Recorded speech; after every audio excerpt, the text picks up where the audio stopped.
Hi. I'm hoping it's recording. Okay, it's recording. Okay, I wanted to finish off with my story earlier. So I don't have a tripod or anything. I gotta Jamie this so it can record me.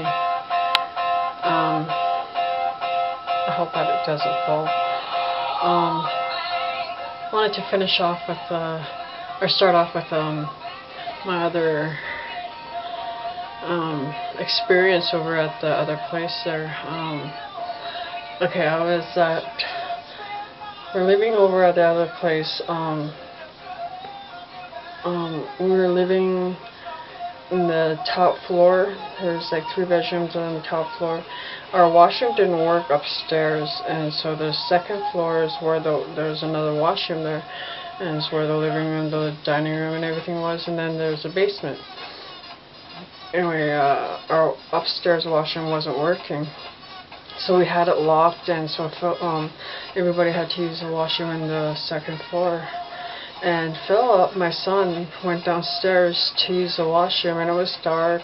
He was used to it. He wasn't scared about walking in the dark or whatever. And he was in the washroom. After he was done, he came out and he bumped into a person, he says. And my son said, "Oh, I'm sorry." And he looked up, and he seen red eyes looking down at him. And he freaked out. And he's like, went back to the washroom, and he turned on the light, and it disappeared. It wasn't there anymore. And he freaked out, and he ran upstairs, and he was screaming, Mom, Dad," and he was screaming, pounding on the door.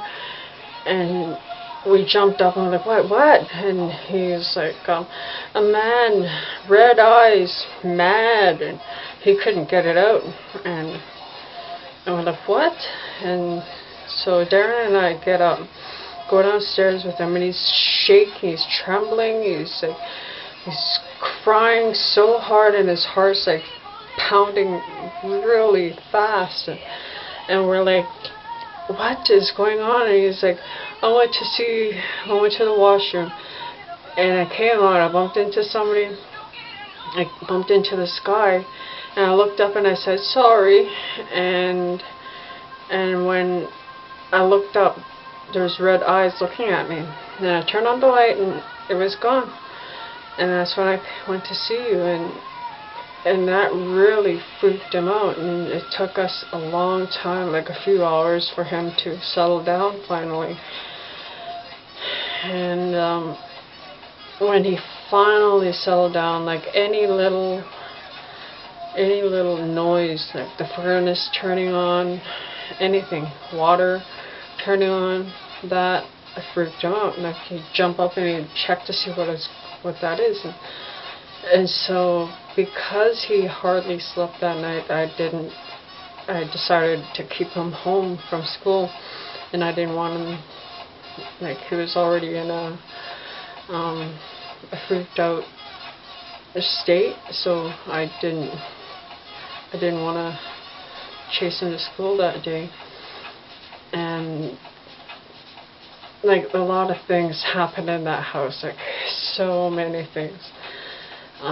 When we moved out of there to move into here, my niece lived there with her family, and when one time there was nobody upstairs, and one of her friends came walking in, and my niece's boyfriend was in the back, and they were having a cigarette, and they were in the backyard.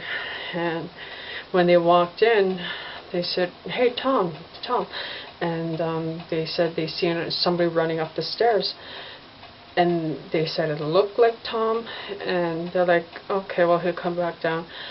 And then Eva came around and said, come on, we're waiting, came back into the house and said, come on, we're waiting for you to have a smoke. And then they said, aren't you going to wait for Tom? And she said, he's in the backyard. And they're like, no, just seen him running up the stairs.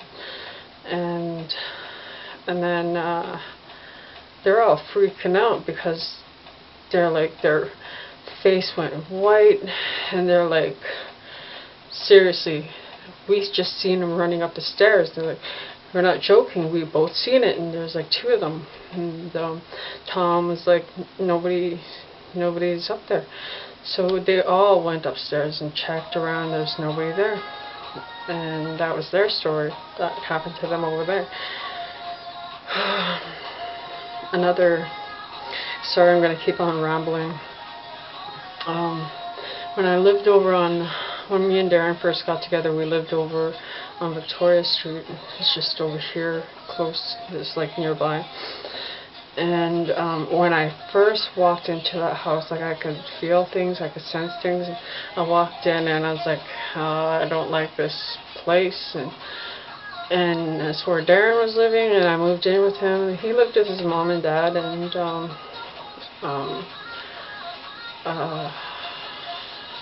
when I walked in, I lived there with them for a little while, and I always seen things from the corner of my eye, seen things. And then I came home from work, Darren was at work, and my in-laws were out going shopping, and my brother-in-law was living there at the time.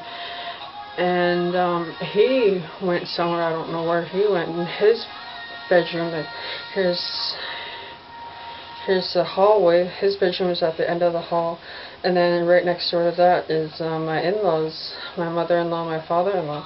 And then right next door to that is where me and Darren lived, stayed in that room. And then I was like sitting in the bedroom, and I was like so tired. I was like, after work, I laid down and I was like reading a book, and then I seen somebody walk by, and I was like, hello, who's there? And nobody was answering. So I got up and I was like, Kelly, like, are you here? I said, Ma, Pa, are you guys here? And I got up and went to see in the bedroom, in their bedrooms, and like peeked in, and like, nobody's here. And usually they would answer me, and I was like, that's weird. And I went into the living room, and I was looking around, and nobody was around. The door was still locked, no tracks. It was winter. There's no tracks or anything. It was snowing, and I started freaking out, and I was like, okay. And like, I went back into the bedroom, and then Darren came home, and I told him, I said, I seen somebody walk by, and when I went to see who it was, nobody was there. And then at once everybody started coming in, and I told them about it, and they're like, okay, well, she's lost it, they were thinking. And so I just forgot about that, and then I continued to hear things and see things. And then my brother came to see me, I think it was like near Christmas time. He came to see me, he went to visit. He came walking in, and he was like, seriously, this is where you live? And I said, yeah. And he said, do you know what happened in this house? And I said, no.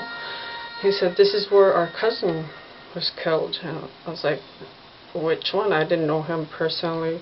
Well, I knew him, but I wasn't close to him. But my brother was like really close to him. And he said that this one night they were partying, and my cousin and his wife got into an argument, and she stabbed him, and he died in that house. And I started thinking back, and I told him about that story, and I believe that it was him that I seen, because my cousin had long hair, long braided hair, and the person, like, from the corner of my eye had long hair. And I didn't think of that until